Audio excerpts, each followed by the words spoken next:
Over the past month, the first phase of the ceasefire in the Gaza Strip has begun to show visible signs of relief for civilians, though many remain deeply skeptical about its durability. Israel has allowed much-needed food aid to flow into Gaza, and the United Nations Humanitarian Coordination Office reports a positive impact across all parts of the territory. Yet, with the next phase of the ceasefire still uncertain, many Palestinians fear the respite may be only temporary. In the town of Khan Yunis, where the 20-point peace plan took effect nearly a month ago, residents are beginning to see the arrival of fresh vegetables. At the same time, many say that prices fluctuate rapidly, family budgets are exhausted, and a foreboding sense of what lies ahead has settled in. Today, we don't have the basic necessities. Meat isn't available and chicken isn't available either. As for vegetables, it's unpredictable. Sometimes the price goes up and sometimes it comes down. The situation is hard. By God, brother, the situation is hard. Local resident Khan Yunis, he went on to say, I'm speaking for myself and many other families. No matter how cheap food becomes, people still can't afford it. During the war, we spent everything we had just to survive when prices were high and goods were scarce. A recent UN report notes that more than 24,000 tons of aid have been delivered since the ceasefire began, but it also highlights serious shortfalls in funding and coordination with Israeli authorities. One humanitarian worker commented, "We have distributed food parcels to around 1 million people across the Gaza Strip." But to continue to expand operations to the level required, we really need more access, more border crossings to be opened, and more access to key roads inside Gaza. While aid flows have increased, the reduction in looting suggests that food scarcity may be beginning to ease somewhat. Even so, the underlying challenges of access, bureaucracy, and longer-term recovery are far from resolved.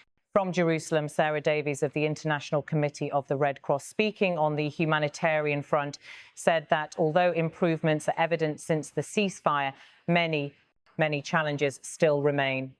She added that what families in Gaza can access and afford continues to vary widely. Asked about the greatest obstacles facing her teams, Ms. Davies listed multiple issues: large swathes of damaged terrain, unexploded ordnance, makeshift shelters, and constantly moving and displaced populations. On the logistical side, she pointed to administrative and coordination bottlenecks. She summarized the need. What is really needed is a very structured and cohesive approach to the wide range of needs that currently exist. When asked whether the Israeli government's reported hundreds of aid truck entries per day reflect the situation on the ground, she confirmed there has been an increase in aid items, but stressed that the scale of needs in Gaza has been so deeply entrenched for so long that such increases still fall short. She added that the immediate needs, food, safe water, shelter, winter clothing, are being met only in part, and that long-term reconstruction will require much greater flows of goods and commercial imports. On how conditions have evolved for civilians, she pointed out that while hostilities have dropped and many no longer fear nightly bombardment, the situation remains dire.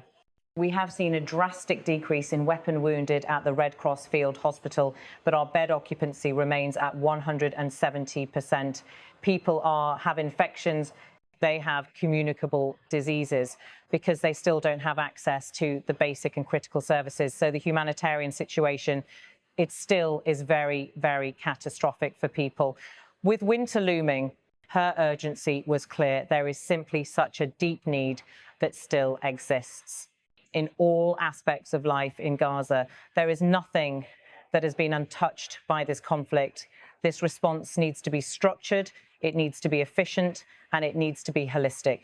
It needs to include everything from the immediate needs that civilians have to the long-term rebuilding and reconstruction of the entire Gaza Strip.